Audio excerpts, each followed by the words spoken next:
thank the mover of this motion. And of course, he's highlighted that as the House of the Nigerian people, that it is our responsibility to, of course, wade in at any time that Nigerian lives, seem to be at risk.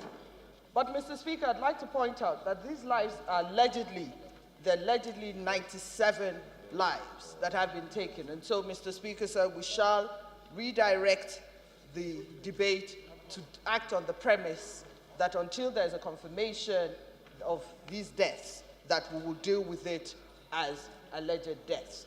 But having said that, Mr. Speaker, sir, this House will recall that in the 7th Assembly, there was a lot of talk, there was a great conversation about the Green Tree Agreement.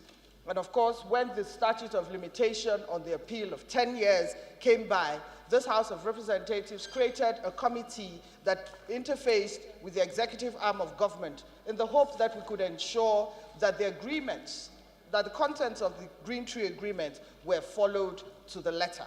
And of course, this Green Tree Agreement, Mr. Speaker, sir, had in it that the people of the Bakassi region of Nigeria, which was ceded to Cameroon in that judgment that has been the source of a lot of controversy, Mr. Speaker, that the people of Bakassi shall be within that agreement, treated with the utmost respect, that they shall be allowed to keep their culture, their means of livelihood, and that they will be protected by the Cameroonian government. Of course, there was also a clause that dealt with the failure to adhere strictly to the Green Tree Agreement. Mr. Speaker, sir, just in the last assembly, this House of Representatives did everything. Of course, we brought up the argument that the Green Tree Agreement had not been ratified by this House of Representatives, and therefore it was not even beholden on the people of Nigeria. But then that, of course, as they say, was a conversation that never saw the light of day.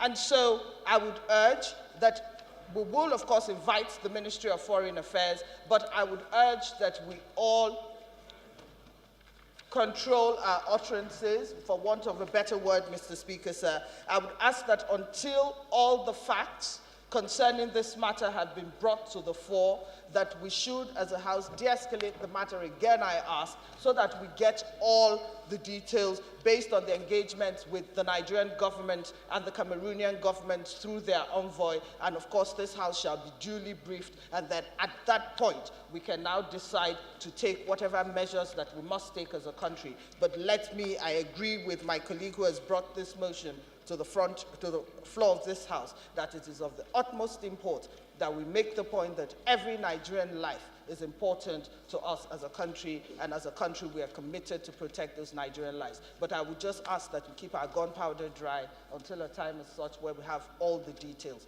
Mr. Speaker, sir, I so submit. Thank you very much.